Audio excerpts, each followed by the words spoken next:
Did you hear that little voice crack there? Like, I thought you were talking yeah. about me. I'm like, what are you talking about? I was getting ready for my Metallica entrance.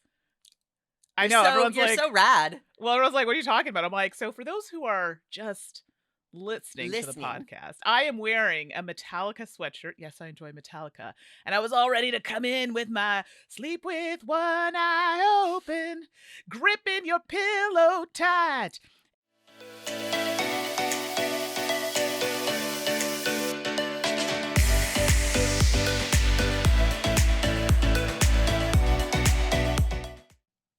It's time for the Sultan Sass podcast, where we share our love for the wonderful world of board games with you, whether you're a gaming veteran or just starting your tabletop journey.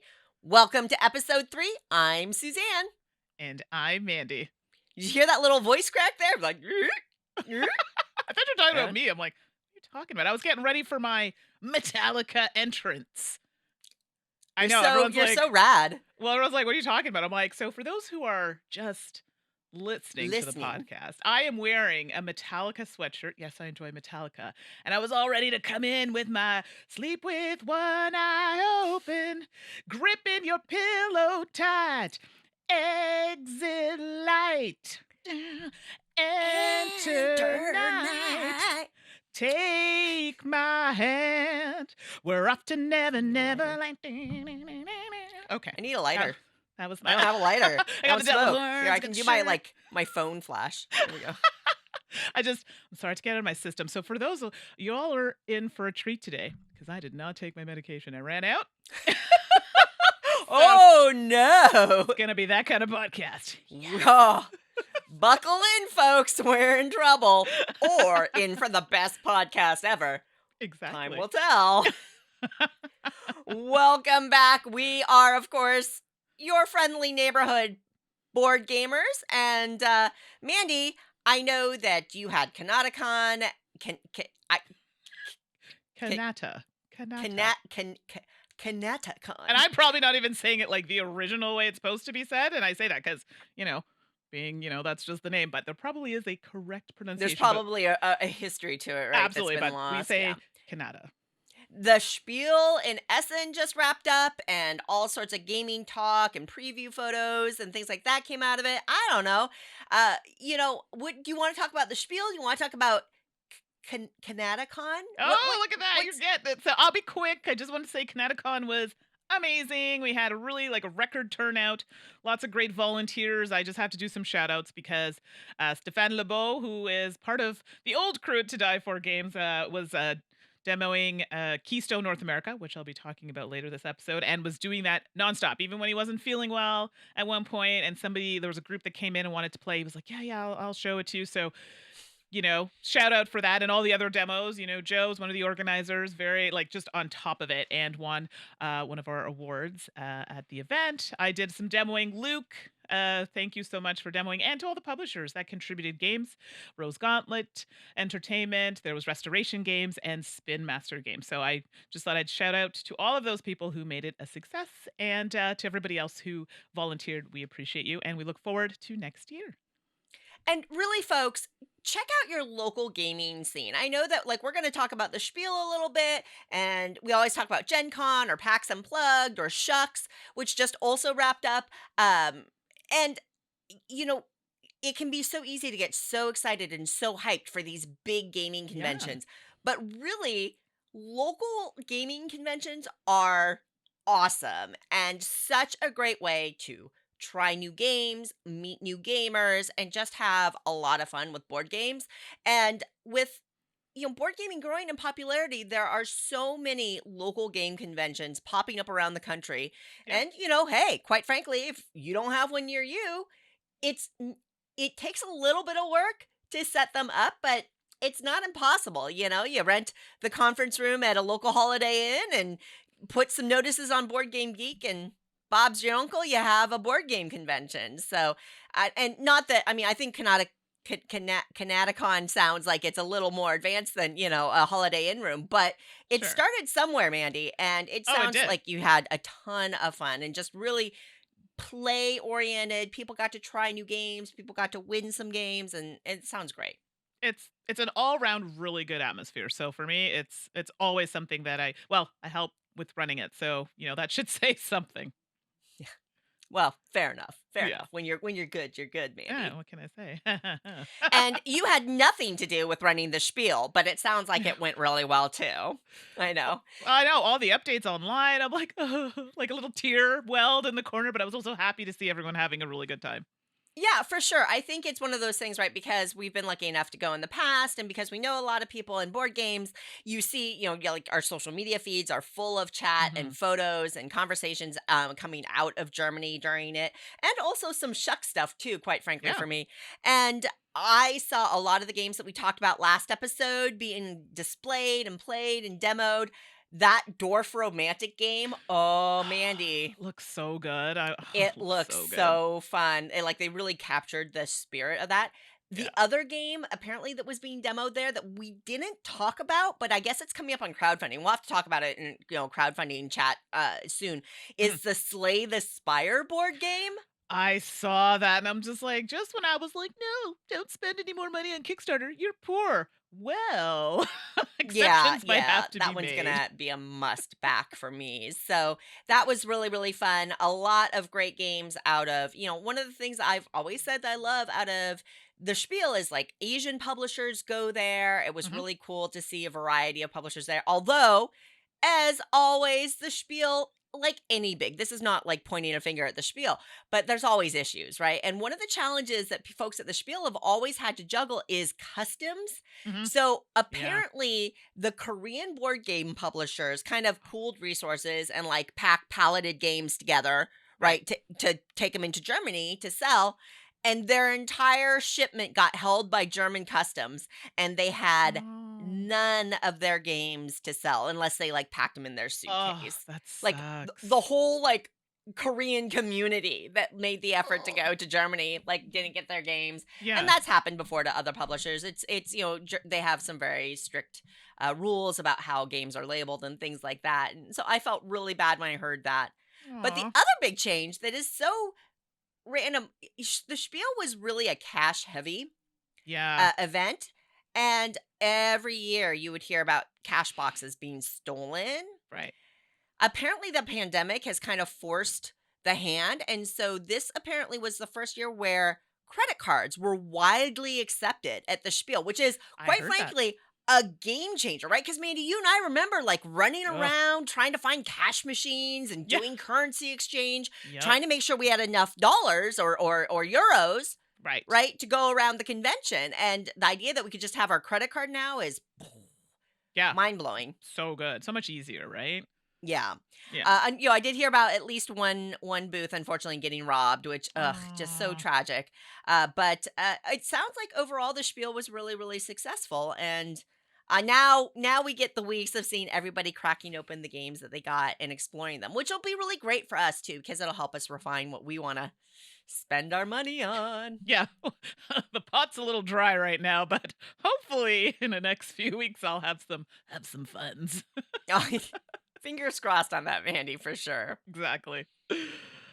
But I did get a game that maybe was at Essen, and I think you got it too. I think you played it, and we're gonna talk about it now, but I had to mention it because we all know that we're Alexander Pfister fans of his games, and Sky Mines is one that I recently got in the mail, but you actually had a chance to play it. So was that at Essen, or was just a random I'm sure release? it's pretty new, and Pegasus Spiel was kind enough to send us copies to try out, and because we're both really excited about it, because Yeah. this is kind of the re-implementation of Mombasa, right? Right. And Mombasa is a great game on many Yep. levels. Arguably, its setting and its theme Mm, is a little bit problematic in terms of how it takes advantage and presents the African diamond mine yep. situation, and so Sky Mines takes it and puts it into a sci-fi thing, but it's not just a reskin. Right. They've definitely added and changed some mechanical elements. I did get to play it once. Okay. Mandy, you gotta get to the table so we can talk about more on the Tomorrow. podcast. Or sorry, I guess at the time of this recording, it'll be like, well, we're recording, it'll be the next day that I have a game day because it's a holiday here. So I'll be able to play it then. Perfect. Perfect. And well, our banter can't be, closed off without me talking about some type of video game or app. Of So course, of let me do a course. little breath in because I played a few things this past weekend. I played Deathloop, Beacon Pines, Coffee Talk, and I finally finished Tinykins. Finally, like, you've only been playing Tinykins for, like, 2 weeks, and you're like, "I finally finished it." Well, and I also finished You plowed Inscription. through that game. I also finished Inscription, which we had talked about. That's a whole other thing, Oh, but yeah. there's a whole other mod. So I think I might have to stream a little bit of this mod because I Oh, suck yeah, at it. that'd It's be making great. me so frustrated. But if you like that kind of scary deck builder, but it also changes, and I don't want to give away too much, but the game doesn't stay constant. Like it actually changes scenes. And anyway, it's so good. So Inscription, you have to try it. Tinykins, oh my gosh, it's so cute. It's like if you like that game, Heart of the Woods. Is it Heart of the Woods? Wild. Pikmin. It's that one I told you to Yeah, start. in the heart of the yeah, It, in the woods, Into yeah, the Woods, yeah, yeah, yeah. Into the Woods or something. Not Into the Woods because Into the Woods is different. Heart Heart of of the Woods maybe Heart of then, the yeah, Woods, I I've think. I played could that be one. That wrong. one's super Somebody I'm fun sure and will cute correct too, me on yeah. this in the comments. Please do. It's kind of a similar concept to that with you get these little tinykin things and they all do different things. Like you can use them to climb or you can use them to explode things. Like you throw these little cute things at stuff and it'll explode something or whatever. Anyway, so cute. It's on Game Pass. So I was like, I had to play it. Coffee Talk and Beacon Pines are more of like those like point and click kind of Mhm. games. And the one for Beacon Pines, it's more of like it's kind of a sad. It's like sad and dark at the same time. Like it's cute. The art is so cute. But then the theme is like about this little, and I don't know if he's like a deer, but a little animal, but he is sad about his dad passed away and his mom, like he doesn't know where his mom is, like she's gone and he's trying to find her. But then there's like some dark things happening in the community as well. Like it's cute and then it takes a dark turn, but I'm like, I'm kind of here for it. So doing that and coffee talk's a little more casual. You're literally talking to people in their stories as they come in and making them coffee or tea and that sort of thing. Apparently I stink at making certain types of coffee, but the conversation is good. And to round it off, Deathloop, well, that is like unlike any of the others. But, it's like your shooter type of game, but like you're in a loop. So like if you don't do something properly, you get, you know, killed off, then you kind of start this loop all over again. I don't know. I just started it, so it's kind of weird. And note to Bethesda, make your font bigger. I cannot see the font and it drives me crazy when I'm playing away from the TV. I have to like walk up to the TV and like eyeball it. It's so small. Make it bigger. Sorry, You that's sound my like, rant. Marty and Tony from Rolling Dice and Taking Names right now. You're I channeling Marty and Tony with your Well, it's come on. I don't know about anybody else, but I play games with subtitles and I make the subtitles really big. I like subtitles. For me, I need to Me too, it's yeah. a thing. I just need to when they're talking, I like to see it. It's when I learn languages, it's the same thing. So, make it bigger. And then to end off, I know I said that before. Well, this is for reals the end. Rogue Book. Suzanne, I know you've played this. It's I've hard. played a ton of Rogue Book. I I love it. can't get past what is it, Act 2 or something? Anyway, I'm struggling. I'll get in, I'm like, yeah, and as soon as I get too confident, it's over. And if you don't know, Roguebook is like a deck building. Well, how would you describe it? Like deck building? I feel like there's another word I'm missing there. Uh, well, it's a roguelike, right? Roguelike. There you And go. so That's the word you're I'm looking for. exploring a board, essentially a hexagonal board that is covered up, and you get these paintbrushes that let you expand in different patterns to reveal tiles. And some tiles will be empty, and some tiles will have treasures, and some tiles will have combat. And you're going through, and then yeah, you get to play cards, and you are juggling two characters that can swap and work together. It's a great game. It's actually one of its core designers is Richard Garfield, Yeah. which is what first drew it to me. I played it a ton on Steam, and now it's available on the Nintendo Switch as well, which is a great way to be able to play it portably if you don't own, a Steam Deck yet. Ugh, I'm so tempted, but No, it's so I opted for expensive. the Yeah. laptop. I just got a gaming laptop instead. And Anyway, so yeah, if you like roguelike games and if you yeah. like deck building, like, again, it's gonna harken back to games like Slay the Spire Mhm. or Monster Train. If you like those kinds of games, then Roguebook is definitely worth checking out. It's really good. And there's an expansion. I can't even get past the base game, so I don't even know why I'm mentioning an expansion. I just have some advice. Don't get too confident. I had a little combo that was working. I'm like, yeah. I started feeling myself. I'm like, mm-hmm. Yeah. And then bam, died. So yeah. Dun dun dun. Anyway, enough about my foray into video games and apps, which I'm sure delight all of you. Wink wink. We should probably talk about some actual board games. What do you think? Yeah, let's talk about some crowdfunding because there's a lot of good stuff happening right now. All right, first up, let's talk about Harrow Country, the game of gothic conflict. Dun dun dun. All right, Ooh. this is on Kickstarter and it's being run by Off the Page Games, which previously did the Mind Management board game. Yes. off the page games. As far as I know, their brand is that they are focused on bringing graphic novel and comic book properties into the board game world, which is great. And I'll tell you, if you have not checked out Mind Management is so good. It's got Mhm. this hidden movement deduction thing going on. The production is out of this world. And in terms of how it harkens back to the graphic novel it's based on, it did a phenomenal job. So here we are with Harrow Country, which is kind of that gothic horror almost. So, Mandy, I would be shocked if you do not want to check this out. Although I know the next thing I'm going to say may turn you off. It's 1v1 or 1v many. Yeah, Yep, see? there it is. Looked at it and then I saw that and went, "Oh." And that's okay. Not every game can be for every person. So that's the setting of this game. It's designed by Jay Cormier and Shad Miller, and the art is by literally, Tyler Crook, who does the graphic novel. Looks really, really sharp. It's got the gimmick, and I use the word gimmick with love because I think Mhm. gimmicks when they work, such as like the tower from Return to Dark Tower or Right. the Wiimotes from the Nintendo Wii, when gimmicks work, they're phenomenal. I love them. So I don't say gimmick as an insult at all. The gimmick here is like they have a cube tower that's built into the side of the box, and it looks really clever and cool. And I'm like, oh, that's a fascinating use of space I've never seen before. So that's Love it. exciting. That campaign's going to run through October 27th, and a pledge for the base game is 65 US, 85 Canadian. So check Harrow Country, the game of gothic conflict out there. It caught my eye. I'm not gonna lie to you. I was like, "Ooh, this look good." I'm like, "Yeah." I was like, and then I'm like, "Oh, the one versus many." It's for me. It's more just like trying to find people to play it with. I get That's it. the I get biggest it. thing. And then the one versus one. I mean, that's not terrible, and that's not a deal breaker. I just, for me, I know for a fact it looks great. I love it. I'm gonna buy it, and it's gonna sit on the shelf. And not because it's a bad game. I just can't get it to the table. So, but another one versus many. Which it's like, wow, Mandy, you just seem to really like these. The Stifling Dark. Now, I'm not as prepared as Suzanne, so let me pull up the old Kickstarter page here while I'm Get it talking about it. together. You're a I'm professional, sorry. darn it. Well, you know how it goes. The Stifling Dark is by Sophisticated Cerberus Games and starts, the campaign's already started October 4th, and it is on Kickstarter, and I believe it runs until, oh, let's see, this requires some calculations here. Says there's 25 days to go as of October 9th. So hold on. It says it in the description underneath the pledge button, Mandy. It says ends. This campaign ends on a specific date. You would think, but the page I'm on, it is not saying that. Oh, okay. So Whoops. think- Sorry. it's like, yeah, girl, get it together. Oh, wait. No, it's there. I just didn't see it. Moving on. So Stifling Dark, October 4th until November 3rd. There it is, everybody. Yay! Got it. So it's on now, and that's when it runs until. And the description for this game is keep your friends close and your flashlight closer in this one versus many hidden movement horror game. I mean, as soon as I saw that, ooh, friends close, get that flashlight, horror movie, I was into it.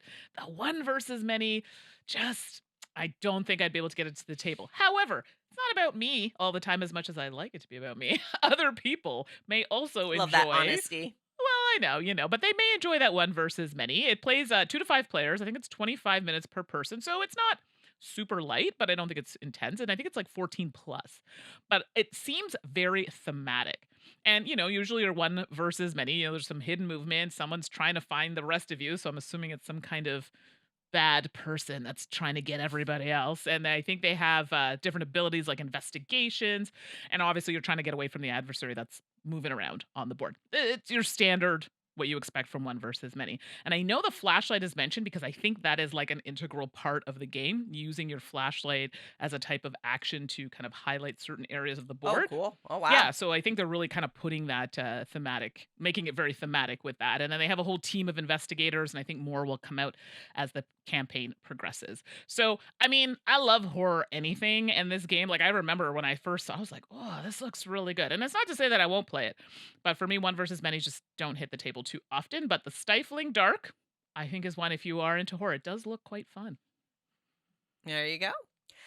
And normally we really only try to cover a couple of campaigns. And again, these are not paid spots. These are just campaigns that we find interesting that caught our eye that we wanted to make sure you were aware of. But we just could not not talk about Pocketbook Adventures as Mm, well. This is from Grumpy Spider Games, which I'll be honest, I hadn't heard of before, no, but me neither. now it's adorable. I mean, and now I want to know more. So this is a solo dungeon crawl game in a book.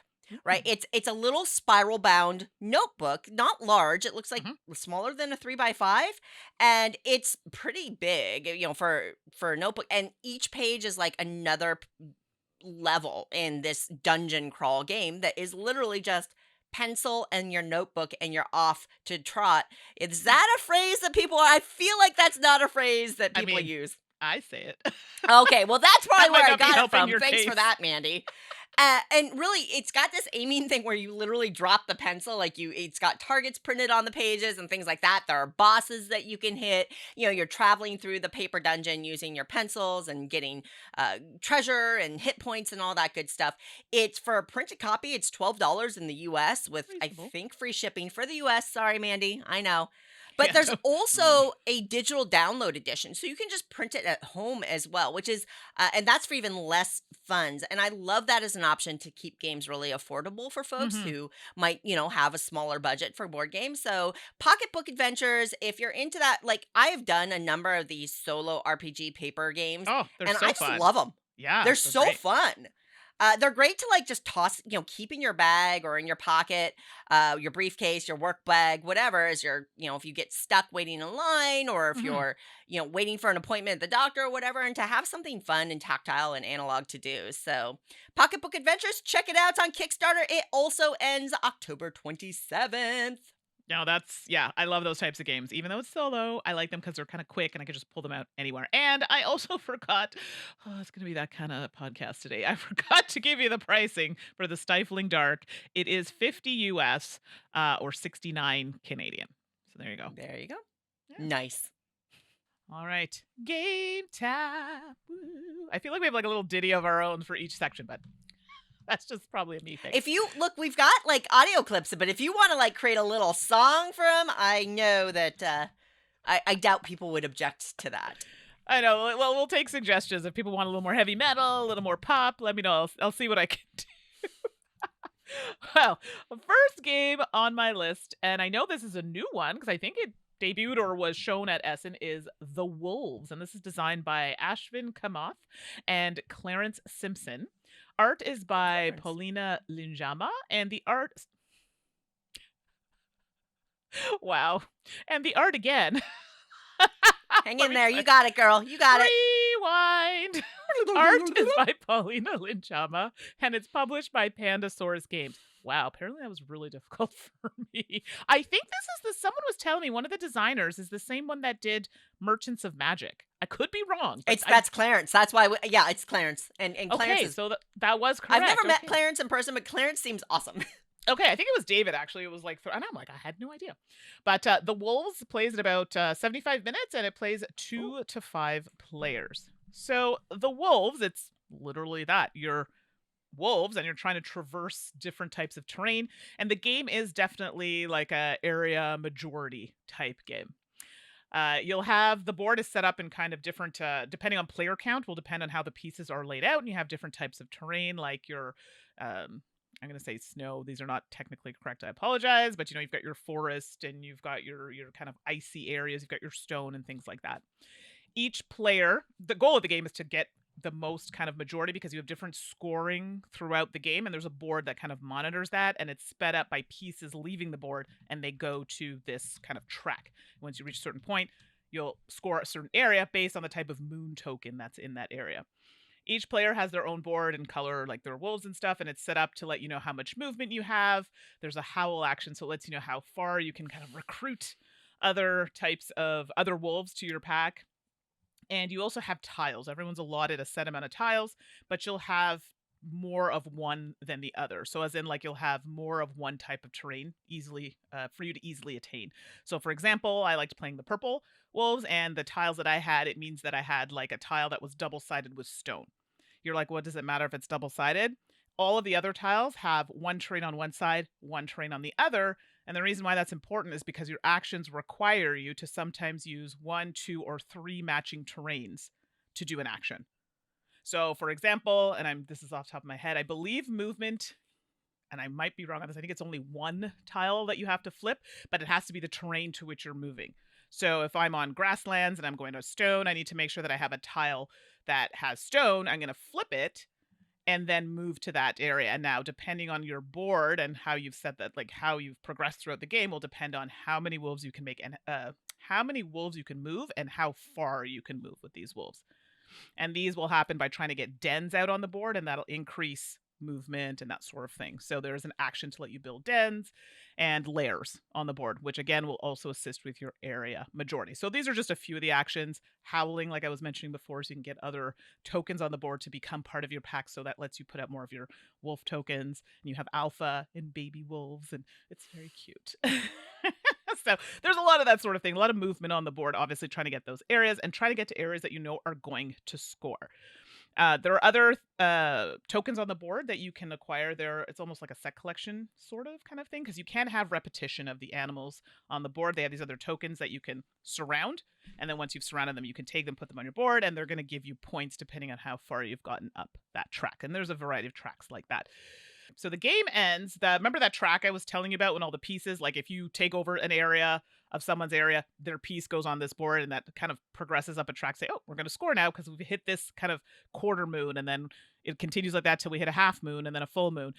Depending on how many players, it'll tell you, okay, after this scoring, the game is going to end after this. So the tracker will tell you when the game is going to finish, depending on your player count. So, okay, let's get into this. This is hard because I liked the game, but it could Okay. have been better. Okay. And I don't mean that to be insulting. I mean, it is what it is. There are a few things to consider. First of all, I love color on a board. I love color. However, when it becomes a hindrance for when you're playing, like I can't see my piece versus somebody else's piece against the terrain color, that's a problem for me. Oh, yeah. It was just so vibrant, and I don't Mm. have challenges with color, so I can imagine someone who did. I personally think this would be very difficult for you to navigate. It would have been, I think I would have been okay if they had the tiles maybe double-sided, like have one side more muted, one side with the bright color, so then you can decide how you want to play. If that was too expensive, I would personally just have it more muted and then have the pieces stand out, because it was really hard to read sometimes, and I would find myself missing, oh shoot, I didn't even see that over there. Like it was a bit of an assault on the eyes, and I feel like that could have Mm. gone in a different direction. I thought the game itself had some very interesting, mechanics or things going on. I really like the whole tile use of the tiles for actions, because sometimes you'd be like, oh, I need that extra tile, you know what I mean? Or maybe I just need to get a token, because they have tokens that give you extra actions and things like that, or extra terrain to help you meet it. I really liked that kind of tension with that. That was great. And so pushing on that, I thought that was something that I don't see in a ton of games. I really like that. It really made me think. So that was something that I thought was really good. And I really like the types of actions and how that played out. And the board, like making sure that, hey, you get to this before it scores, but maybe you're not going to. So maybe pushing to another area. Like I like that kind of decision making. And this is where I'm like, the game was good. But then you had the rule book. And then you had some things that were like clear on the board and then said something different in the rule book, or vice versa. So like I'm confused. I'm like, is it this Okay. or is it this? Or it's just really hard to find. And to me, that really puts me off of a game, because is this how the game is supposed to be played? Or was this a change and then just wasn't corrected? Like, I don't know. It was a really confusing experience sometimes. Mm. And I played this with several people, and everybody said the exact same thing. Mm. I also had someone who was bothered by this way more than I was, but maybe I'm just missing it. Maybe, Suzanne, you can help me out here. There's a part of the game where you have your I have wolves not to played it, so. Sure, but maybe just this concept in general, because Okay. maybe I'm missing something that Okay. he was, yeah, because he wasn't too happy about this, but he felt like he was being penalized for getting his wolves out on the board too quickly. Mm. So there's an action that requires you to be able to take a wolf and put it on the board, or to replace a wolf that you're kind of trying to get off the board. But if you have none, then you can't do that action. Now, keeping in mind, when you get wolves out on the board, you get points. So at the end of the game, whatever the highest point, I think it's the highest point value is showing, you're going to get those points. But if you have no more to put out, then you just can't do that action. I don't have a problem with that per se, because that is an option you chose to take, and you're just going to get Right. maximum points at the end of the game for doing that. But the person I was playing with didn't like that at all. They didn't like Mm, the fact that they were now hindered from not being able to do an action, and they felt like they were being penalized because they did it quickly or they did it well. interesting. So that was something that came up. Again, I didn't have a problem with it, but other people weren't a fan of Sure. that. So overall, I actually enjoyed the game, but I think the confusion between the rule book or something not being entirely clear and it was kind of left to interpretation. Bearing in mind this is a newer game, so there really isn't much on the forums for us to go on. It was a little frustrating. And everybody Sure. said, I liked the game, but the coloring of the board made this really difficult, or just like water lines on the board. Is that water or is that a water source? Like, it was a bit confusing for people who actually play these types of games. Mhm. And then, like I said, the confusion with the rulebook and whatnot. And then I didn't have a problem with it, but some people didn't like the fact that if you were able to complete something quickly, you were, and I put this in quotes, penalized for doing well. So overall, I think if a few of these adjustments happened, I think my experience may be a little bit better, but it wasn't a terrible game. So that was The Wolves. All right.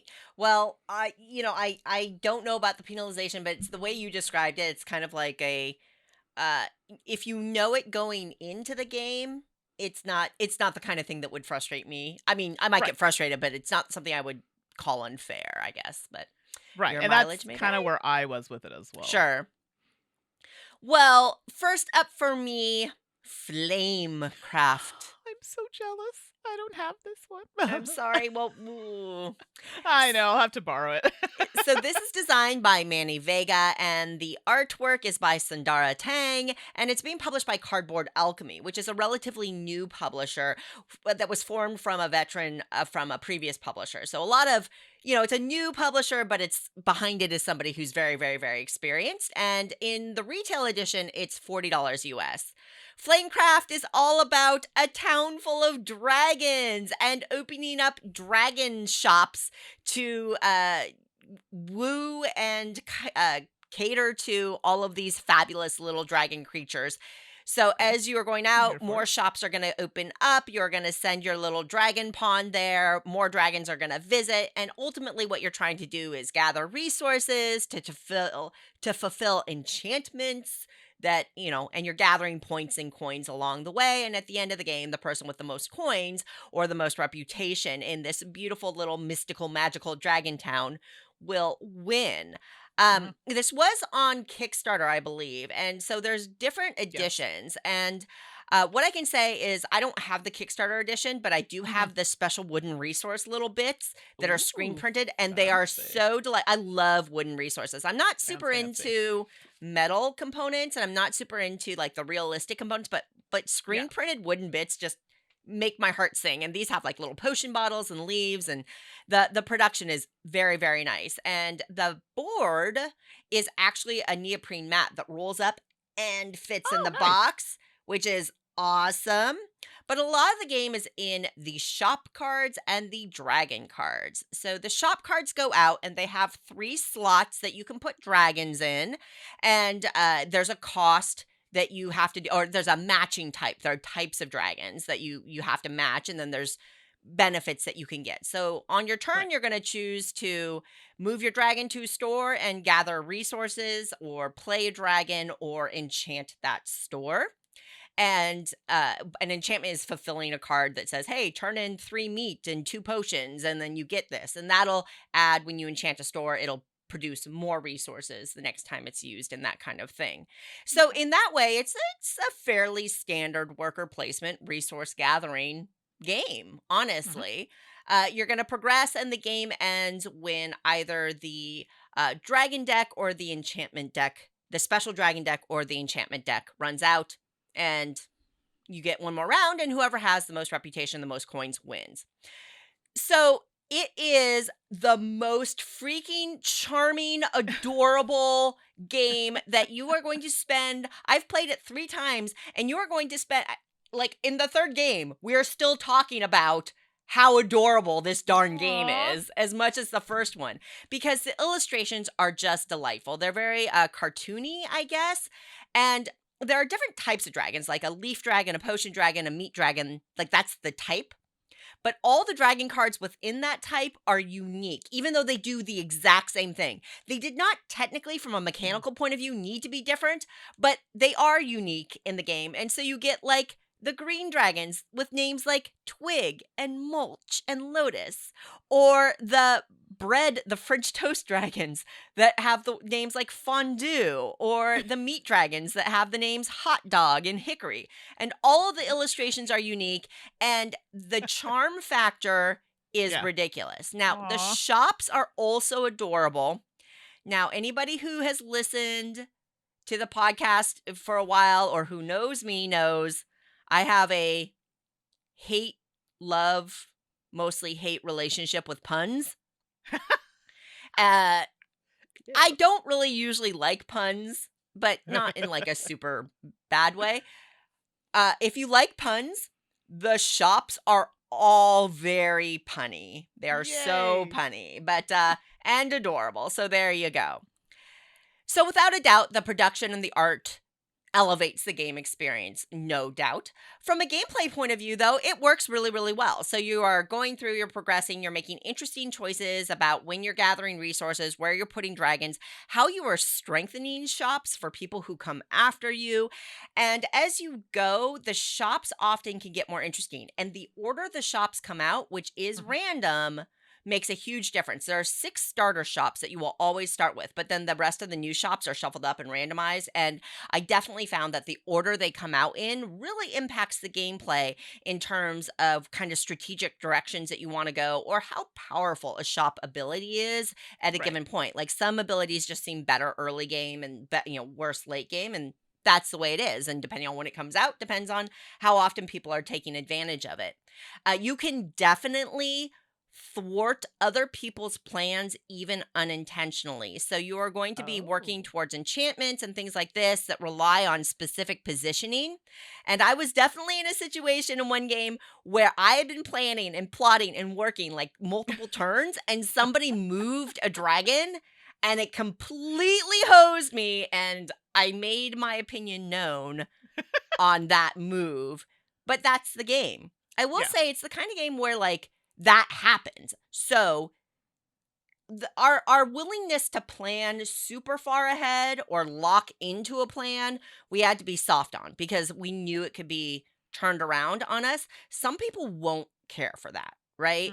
Mm. For me, at the weight of the game and things like that, once I understood that could happen, I chilled into it and relaxed and just enjoyed it. But I thought that was something to be aware of for sure.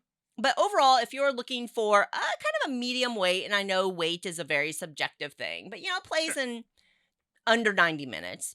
Mhm. Uh, Worker placement game with just tons and tons of charm. Flamecraft is solid, and I really really enjoyed it, and I think it really is a wonderful introduction to Cardboard Alchemy as a new publisher in the space. So that is Flamecraft. Yeah, this is one I wanted to play. I know it is, and as you were saying, weight is subjective. It's on the lighter side, but it's so cute. It looked really fun, and now you describing it makes me really want to watch it. Play it. Sorry, play it while watching House of the Dragon, which I'm totally caught up on, by the way. But now I'm into this whole like dragon thing, so I'm thinking this might have to happen. So I don't have a copy, but I'm hoping someone does, so I can give it a try. So Flamecraft, woo, looks good. Well, we go from dragons to deduction, the Turing machine. So there is a Smooth game. like butter. I know. I swear one of these days I'll be better at these transitions. But I Turing mean, we've only been machine. podcasting together for 5 or 6 years. Whoa, now, So, okay? Not at what everybody point do knows our that. segues get better? Wow, way to call me out. Hey, I'm in the mix. Oh, it's okay. If you didn't do it, chat discussion in the chat will, so it's totally fine. So Turing machine, which is something that was actually in existence, and I have to say I didn't know much about the Turing machine, and I still don't think I fully do. So I'm sure it's time for me to get some education and go online and check it out. But Turing Machine is designed by Fabien Gradel, Johan Levitt, and art is by Sébastien Bizos, and the publisher is Le Scorpion Masqué. And I believe Hachette Games is also putting this out. I might, from what I Well, recall. Hachette is the, umbrella company over a Thank number you. of publishers like Right. Scorpion Masqué, yeah. I know some of the people at Le Scorpion Masqué, so that was kind of new to me with Hachette Games, but you are indeed correct. So, Turing Machine, I was kind of surprised where this was going for myself, but it is a competitive deduction game, not social deduction, just I deduction. love deduction games. Oh, I'm so jealous.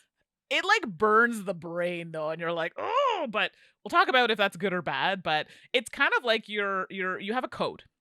So there's a code that you are trying to find out. And in the game, they do give you options of picking ones that have more luck, less difficulty, or more difficulty, less luck, or kind of equal when you're deciding which one to figure out, which code.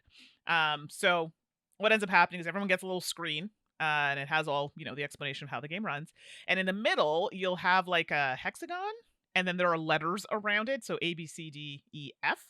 And depending on the level of difficulty or type of puzzle you chose, those spaces will be used. I know some of the easier ones, I think you only use A, B, C, and D. So you'll leave the other areas blank, but you'll have a smaller card, which is going to show the thing that you're trying to verify to get your code. And then underneath that card is a bigger card. And when you turn it over, it just looks like a bunch of X's and check marks, because what's going to happen is when the step comes for everybody to, hey, write down your code on your paper, and then you're going to pick these cards that are numbered 1 through 5. Sorry, 1 through 5. 1, 2, 3, 4, 5. I think it's 5. And 1, 2, 3. Yes, 1 through 5. And each number has colors associated with it. It's the same 3 colors: blue, yellow, and purple. So you'll have, and then each of those has a shape. It sounds silly, but it corresponds to some of the things you're trying to verify. Do you know what I mean? So Mhm. depending on the number, like I might pick a 1 that ends up being like a 1 blue triangle. I'm sorry, I'm probably getting that wrong, but you have an idea. And then the 2 will be, like a yellow circle or whatever. But it has the numbers on them. So if I'm picking code 1, 1, 2, 3, you look at the categories on your sheet, and wherever you wrote the 1, that's the colored one that you're going to choose from the 1 row. So if I put 1 under the yellow, that's the number 1 I'm going to pick, yellow 1, and so forth. So it's a 3-digit code that you're trying to figure out. So usually just write one down. From there, you're going to get 3 opportunities to use the different verifiers to say, which one is it? Because the number card is the same size as the big card with the check marks and X's.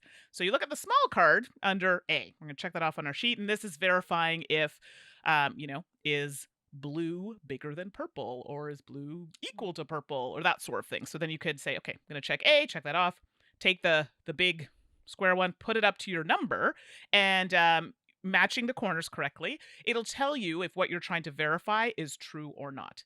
Sometimes it's not as direct and you kind of have to infer, but it kind of lets you know that you're on the right track. And you get 3 times in a turn, 3 different ones that you can verify. And then you can do 3 different ones or 3 of the same, because you can pick different numbers on your next turn.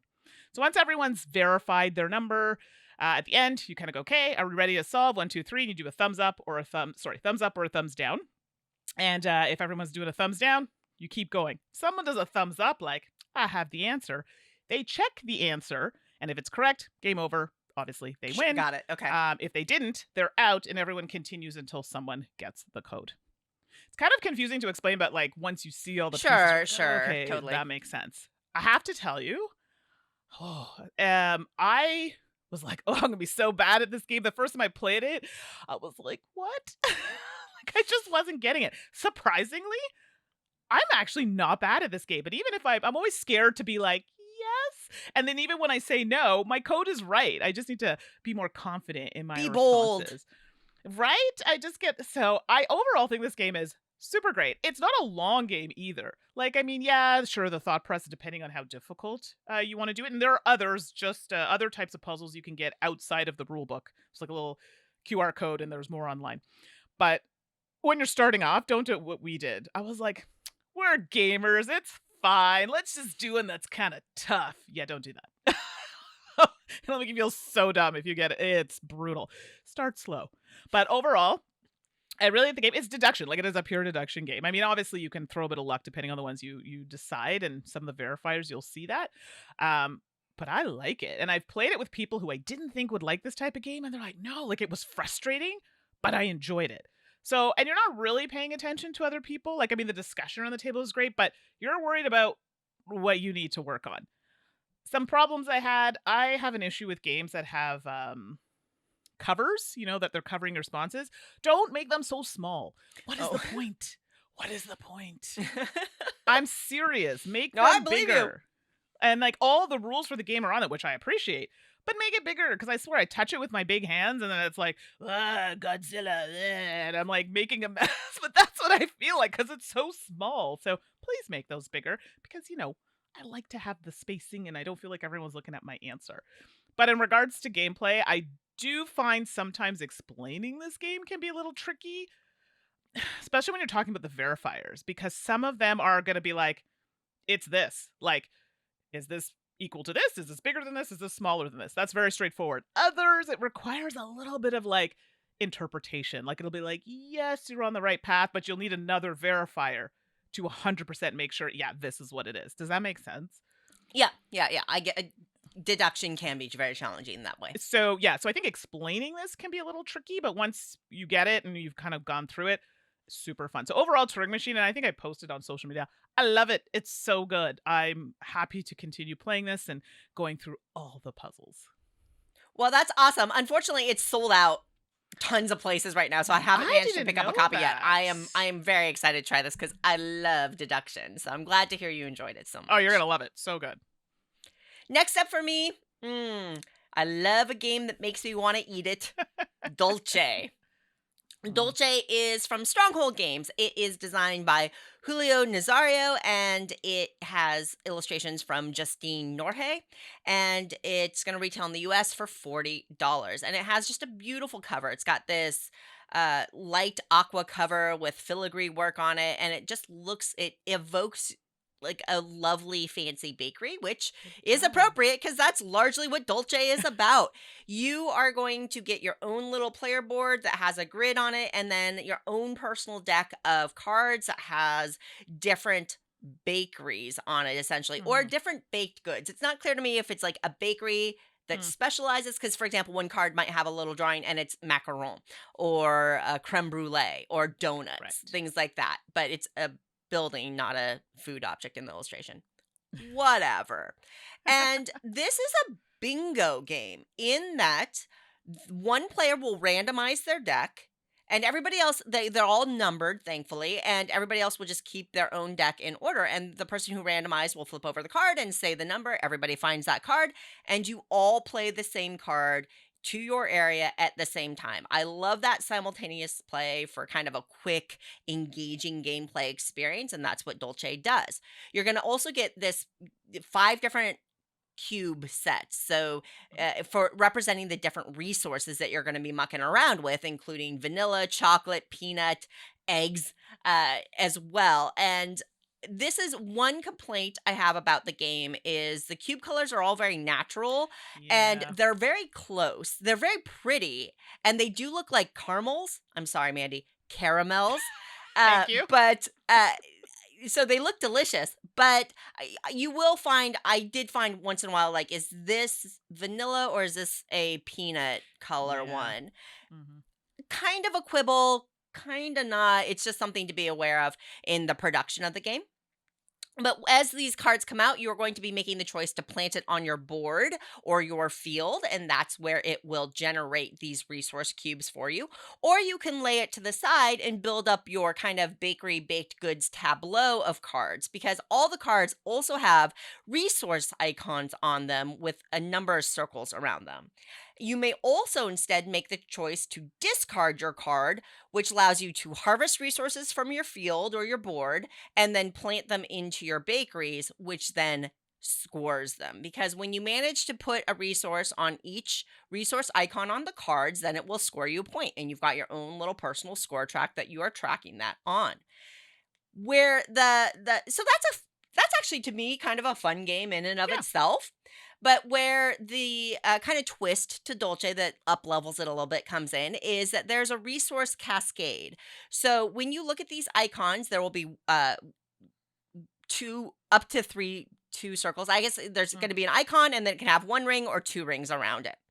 And that's like the level of the resource. So when you put a resource into a 3 ring icon and then you complete that card, That 3 ring creates a byproduct. And so you could actually cascade that resource down to a 2 ring Mm. version of that resource on a different card. So you don't need to reharvest the resource. You can just kind of create this combo of cascading resources between your different bakeries. And then if that card fulfills, you can actually cascade that same resource down to another resource icon that has no rings.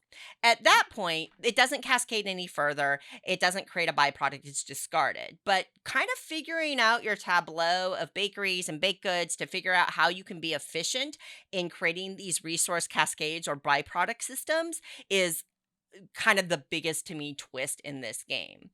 Now, if you don't have another bakery that the resource can move down to, you can discard it and you feed it to the chickens because along with your point tracker, you have a little chicken meeple, and that's going to be running around your score track as well, indicating how many eggs you have or how many chickens you have. I'm not sure how that works. But basically on your turn, you can also move your chicken back 3 points and get an egg resource, which is a Right. wild resource as well to help you fulfill these cards. It doesn't create a byproduct.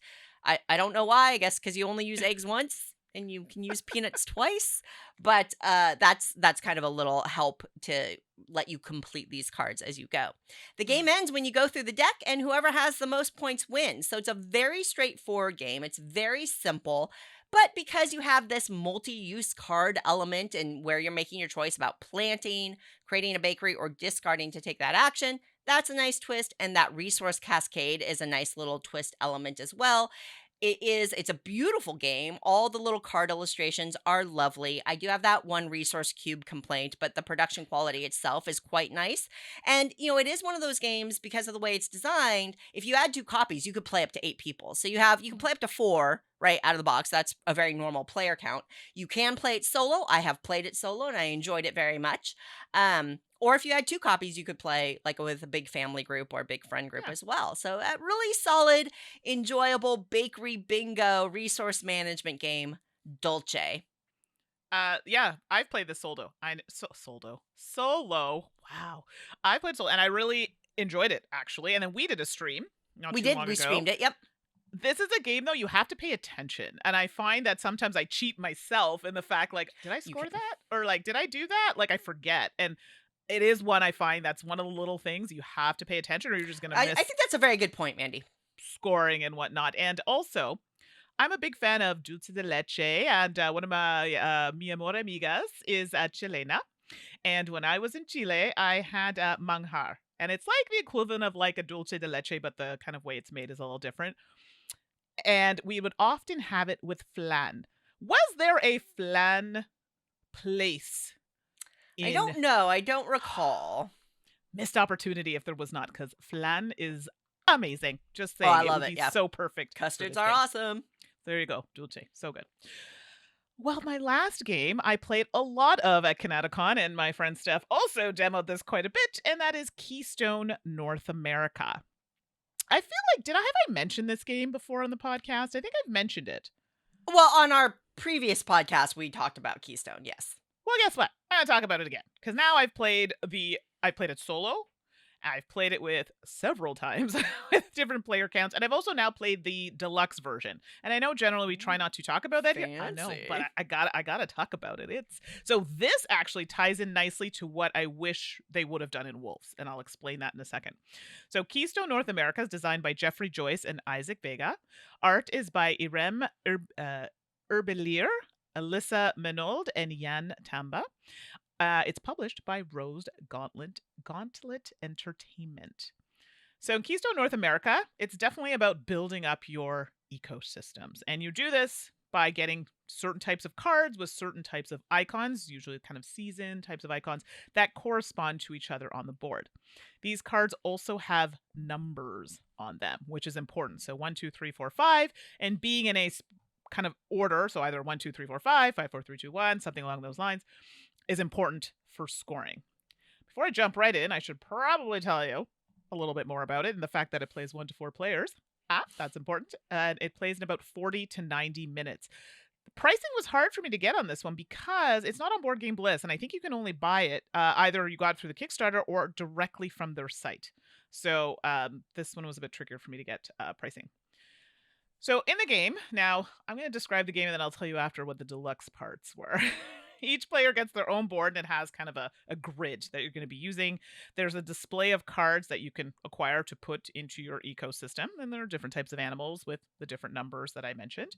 You also have some tiles, which are actions that you can take. Depending on which side they're flipped on, will depend on how many of those actions you can take. If they're on the white side, you get to take one of them. If it's on the yellow, then you get to take any tile that's flipped. Sorry, you get to take all of the tiles that are flipped on the yellow side and they flip back, but it also progresses the game because it pushes up that marker toward finishing the game. You have another additional action that you can do, and that is to take these kind of expensive cards, but they act as wild. So if you have a spot you're like, oh, I kind of poo-pooed that, or made a mistake, I can buy one of these cards to plug that in, and that'll help me kind of fix that mistake if possible. And when placing cards beside matching ecosystems or seasons that you have on the board, you'll get I say acorns. They're not. That is not the technical term, but it's the currency of the game. But for each matching one that you place, you do get those in the game, and that'll help you But they're acquire cards. acorns. They're acorns. I know, but there's like a Yeah. technical term and I Yeah, don't yeah, remember. yeah. I'm sorry. Rules, And, schmools. I know, right? Shame on me. But it helps you buy cards because I don't know if those are familiar with Century Spice Road, but it's one of those where the first card on the left is free, and then any card after that, you got to drop an acorn to get to the one you want. So that's how that works with the acorns for using it as money, and then also buying those kind of wild cards. I think they cost like 10, so they're not cheap.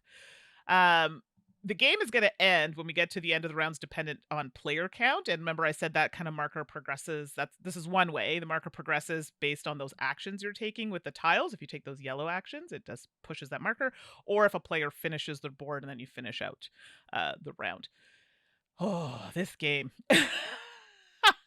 I like it, but man, am I bad at it. Fair enough. Fair enough. That's okay. I mean, you want cards that have keys on them because keys allow you to score, for each key, you get to score it It again. is called score it again. Keystone. Yeah. Correct. So that's important. Getting those research tokens, and there's little clipboard tokens. Depending on if you're playing solo or with other people, it'll be different. But those will add extra points to rows or columns because when you're scoring each row and each column, and the only ones that score that are ones that are sharing an ecosystem and are in a numerical order, and they have to be a minimum of 2. So you can have like a 1-2, a 4-5. Ideally, you want like a 5-4-3-2-1 kind of situation, or sorry, a 5-4-3-2. But you take it what you can get, and then you also have objective cards that you can play with as well.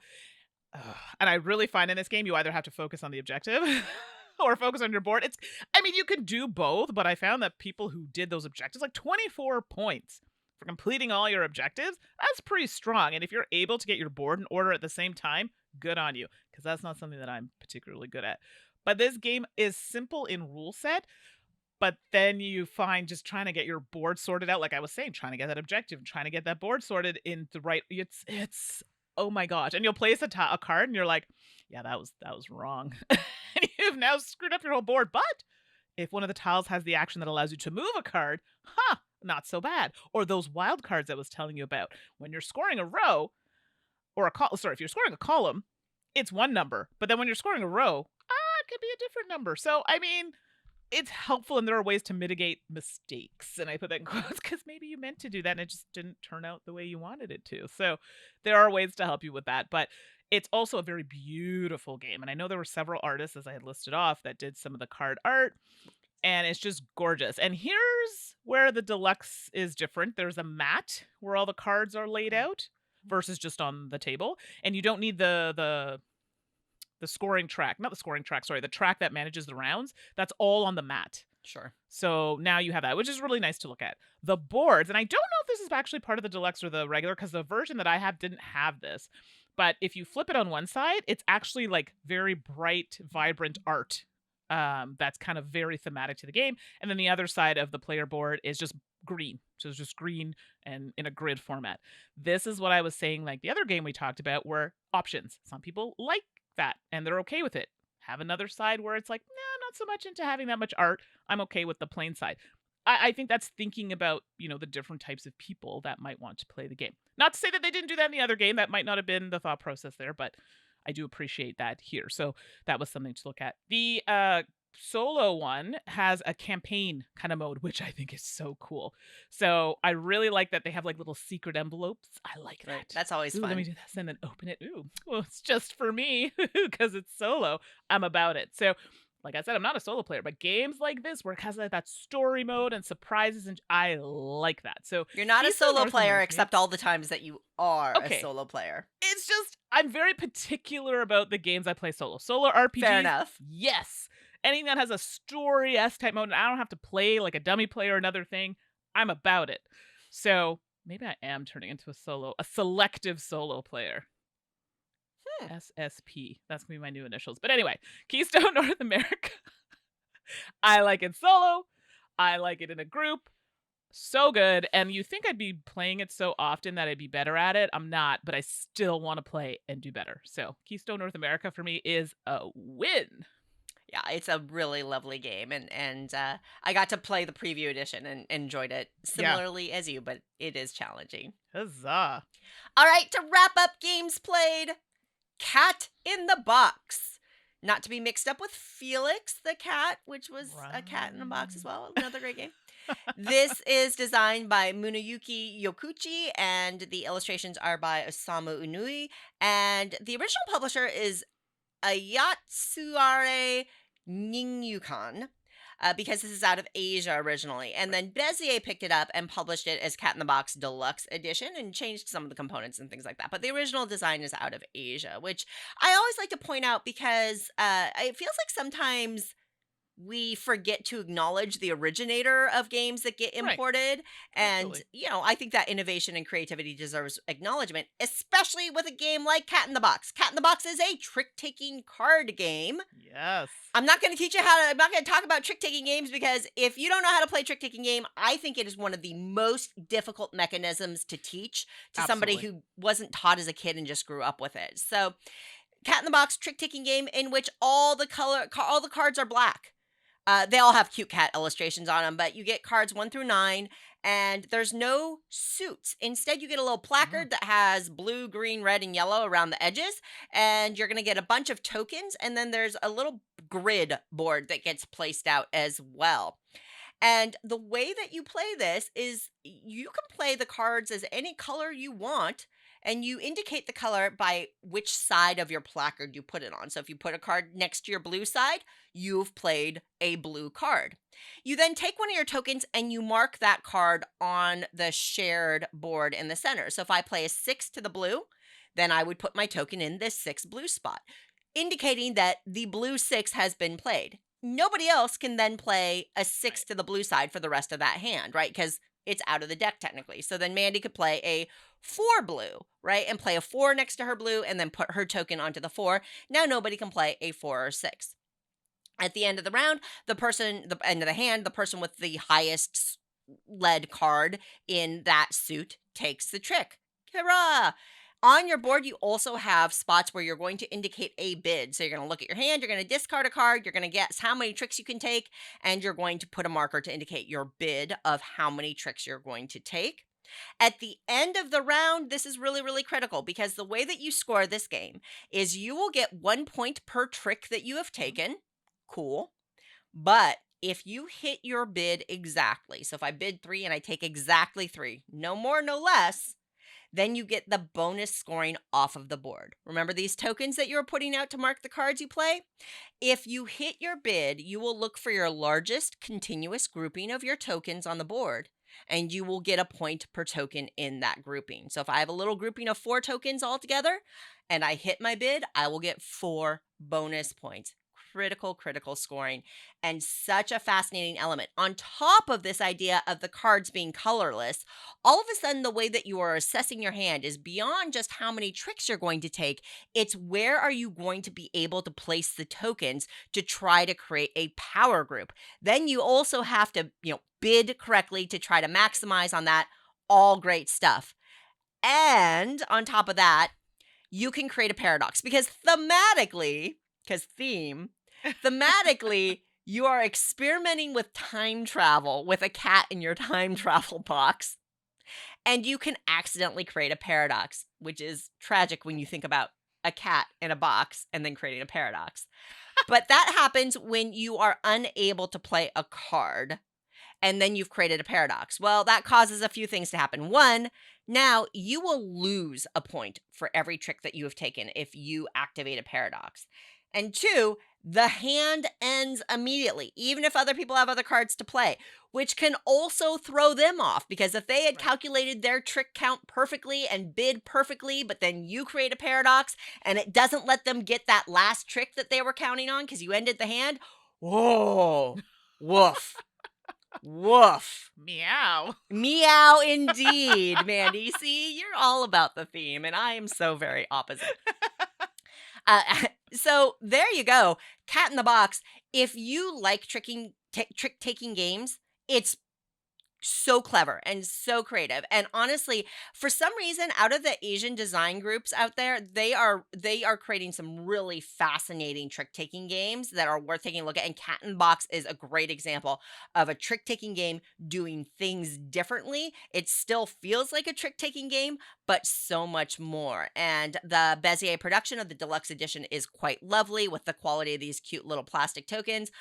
Their colors are maybe a little bit close because they're also translucent. So if you're Mm. quick glancing, they are all unique and different, have different little art on it. But I mean, I that's did such a struggle nitpick. with a couple of the colors, yeah. Right, it's such a nitpick. And then there is a little bit of variability because normally you're putting the tokens out and the numbers line up in order. You can switch the cards around so that the numbers don't line up, which messes with your grid planning and twists it in your Mm. brain a little bit as well. So there's that way to play as well. So Cat in the Box, if you like trick taking games, I recommend it highly. It's just genius.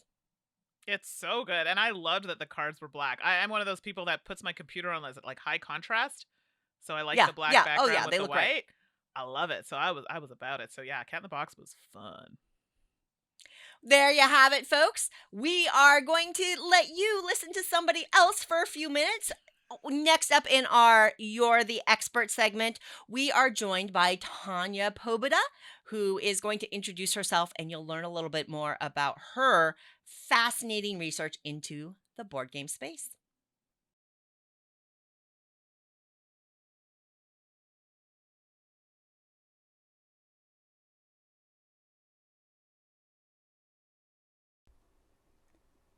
Hi, my name is Dr. Tanya Pobuda. I recently defended my PhD, which is focused on board games with a specific emphasis on representation of race and gender in hobby spaces and in board game content. I have been studying board games for about 5 years. I began my dissertation topic on the topic of empathy in play and workspaces. But then I realized that there was a bigger challenge afoot in all kinds of different sectors, but board gaming in specific, where I realized that the lack of gender and racial representation in the products and the gaming spaces was an issue. And because I was an empathy researcher, I was looking for reasons why there was a troubling lack of inclusion in workplaces and in play spaces. And what my research identified after conducting a very lengthy survey of the labor of board game design and the artwork and representation on the board games themselves was the empirical sweep, essentially, of the labor of board game design was that 92.6% of the top 400 ranked games on Board Game Geek were designed by white identified and male identified creators. And then I looked at the artwork and representation on that top 200 and found an overrepresentation of men or boys on that cover artwork at 76.8% of the human representation. Women or girls only represented 23.2% of all of those figures. And the rarest representation of all were women of color. So I found that finding really troubling, and I wanted to delve deeper, talking to people about their board gaming experiences in gaming spaces, mostly public conventions, game stores, that kind of board game experience, and found that a lot of the folks that I surveyed said that they tend to privately curate their own game groups, avoid public events, and 84.9% of the respondents indicated that diverse racial and gender representation in board games was a problem, and that they wanted to see publishers do better. So my findings really underlined a change imperative required in the board game industry. I bring to this research decades of work in multinational corporations around market research and identify that there's a huge gap in understanding about demographic changes and market expansion strategies, and that board games will get left behind if we continue a very blinkered approach to how board games should be, the gatekeeping, the exclusionary conduct that can happen in board game spaces delimits, stunts, and stellifies the hobby. I'm a big fan of Salt and Sass. I'm very proud to be able to share this with you all. Thank you so much for the opportunity. I'm going to continue to be a board game academic looking at these issues, and I'm really excited. My dissertation is finally finished. It was defended in the summertime and will be available for everyone to read at the Toronto Metropolitan University Library. So that's something that's quite exciting that's happening in the next few weeks. I'm recording this at the end of September 2022. Thanks so much for the opportunity. Once again, I'm Tanya Pobuda, and it's great to be here on Salt and Sass.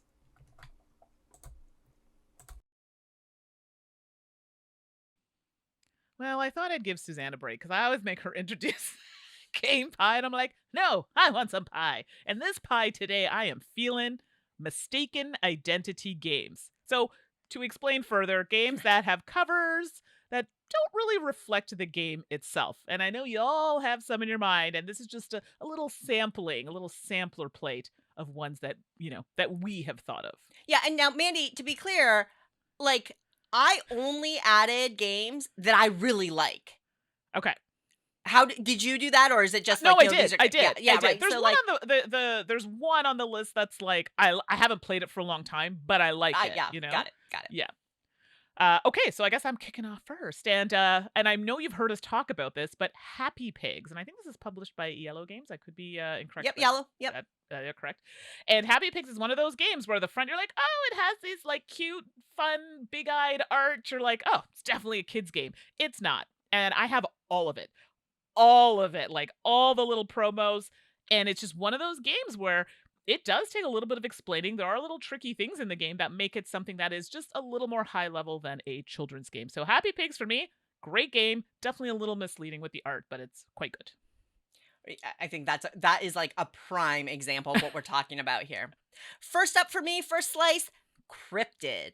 Cryptid is a fabulous deduction game. And when you look at the cover, it's got this really cool looking cover from Kwanchai Moria doing the cover art. And Kwanchai does do the art in the game, but it's basically just tiles with like some environmental details. And honestly, I look at the cover of Cryptid, I hear the name Cryptid, and I'm thinking, ooh, mystery. And I'm seeing this Kwanchai art, and I'm hoping to get all this Kwanchai art in the game. And then you get a fairly abstract deduction game experience with just different shaped and colored wooden pieces and then these tiles. Don't get me wrong, it is a fabulous game, but I think if you look at the cover and then you see what the game is, a little bit of a mismatch there. Absolutely. No, I feel you on this one. Next slice of pie for me, and I talked about this recently, was My Little Pony Adventures of Equestria. So, and I think I mentioned it in my review, this game is 100% a 14 plus game. We all look at the IP. Right.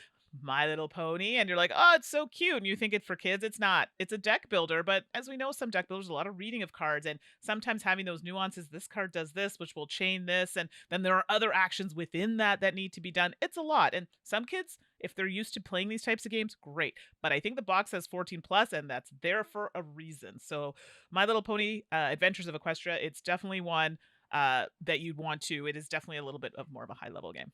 Right. You think of My Little Pony as little kids. Sure, right? for like younger children or something along those lines. So next slice up for me in mistaken identity games, The Game.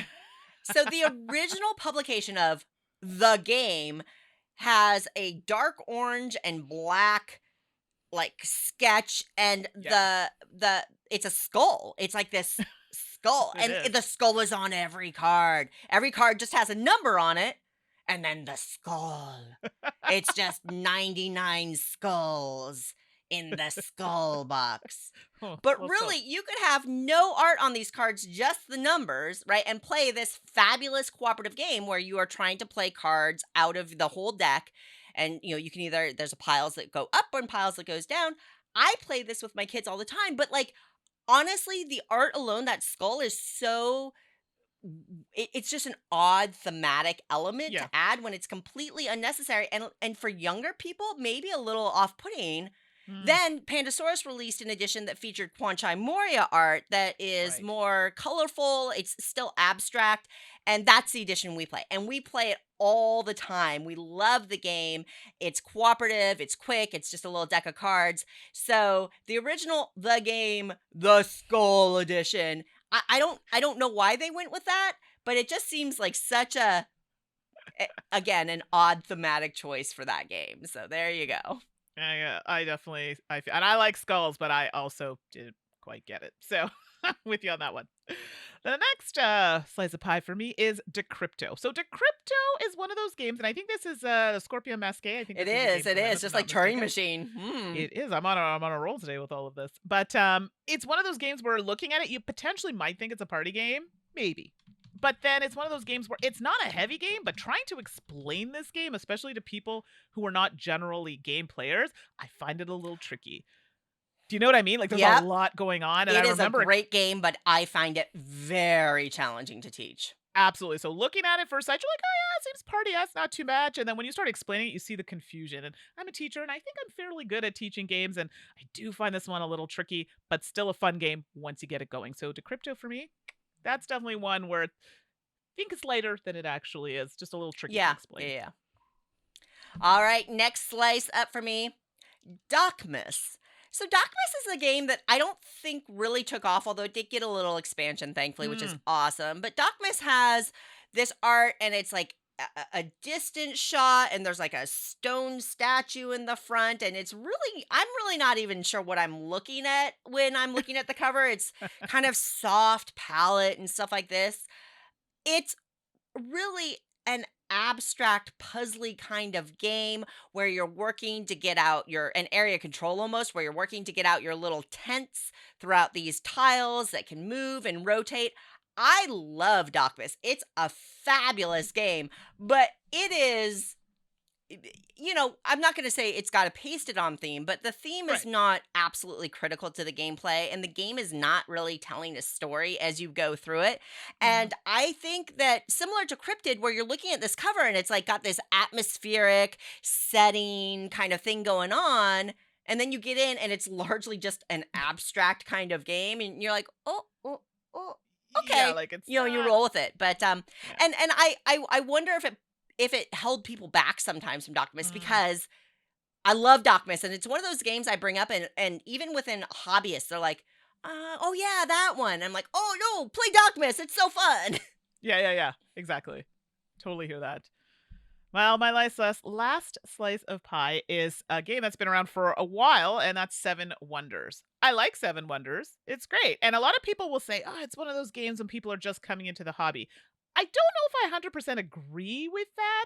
Okay. I think it's a game to play early on, but as someone like the first time, it's a lot. Like, it doesn't seem that, but to explain it, and I just remember having a session, just the confusion of, especially people who are not familiar with the terms, you have to explain everything, and which is fine. I'm happy to Sure, do so. sure. But the explanation took a while. So, Seven Wonders is one of those ones for me where I think it has a reputation of being one, yeah, if you first start, you should play this one.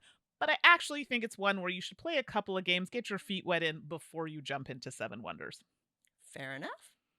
All right, last slice of our mistaken identity games. Calico. Now, Mm. Calico, if you look at this box, it's got the beautiful Beth Sobel illustration Yep. of a wonderful patchwork quilt and a curled up, soft, warm, fuzzy kitty all napping on the blankie. Oh, isn't that cute and pretty? No, Whoa. Calico is Man, Calico is a game. It's such a good game, right? Where you're putting out tiles and trying to create patchwork patterns that fit the tiles on that, and you're drafting tiles as you go. I mean, there is so much going on in this game. It is relatively simple to teach, but when you get into it, that game is a brain burner.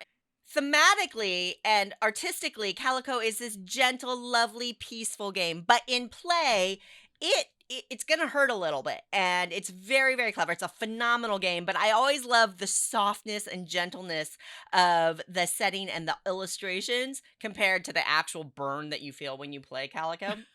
Interesting, interesting, interesting. Yeah, cute but deadly. Exactly right. Just like cats. Yeah, fair. So there you have it. That is our game pie on mistaken identity games.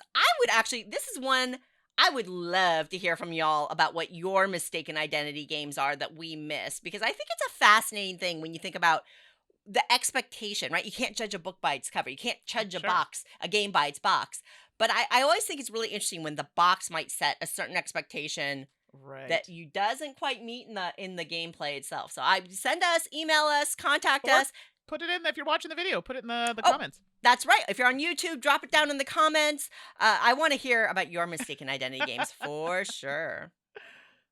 As always, thank you so much for being here and for joining us for episode 3. It's been great to get your feedback and your comments and your compliments and your constructive feedback. We really do appreciate that as we're, rebuilding and getting our new footing and our new format. And thank you for that. We've definitely heard you.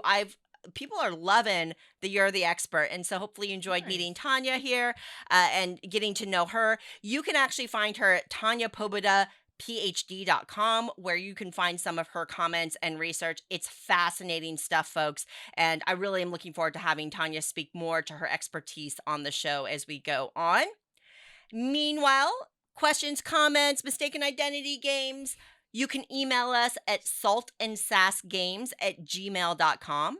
And you can follow us on social media. We are just an N, Salt and Sass Games on Twitter. And Mandi, on Twitter, you've got, and Instagram. Actually, on Salt and Sass, we're also on YouTube and Twitch. So Sure. can't forget those. And then for me, I am You're so at, pro. I know, it's just because I gotta put that all in there. Good. And I'm at 613 Mandy on Instagram and Twitter. And I am 425 Suzanne on Instagram and Twitter. It is a pleasure and privilege to be able to be part of your extended gaming family. It's really awesome to be here. Hopefully you heard about a game that catches your eye. Drop us any notes you have about future game pies you want to see, or, if there's anybody you want to hear from in the industry for You're the Expert, let us know. We've got a really cool lineup of lots of folks that are going to be contributing over time, but we could always use more. Exactly. Until next time, play some games, have some fun, and stay hydrated, everybody. We'll see you next time. See you next time. Bye. Promotional consideration has been provided by game publishers in the form of review copies of games. If you'd like to support the podcast, please check us out on coffee.com, Salt and Sass Games. Thank you for your support. Salt and Sass is produced with love by Suzanne and Mandy, and we'll be back next episode with more salt, more sass, and more games.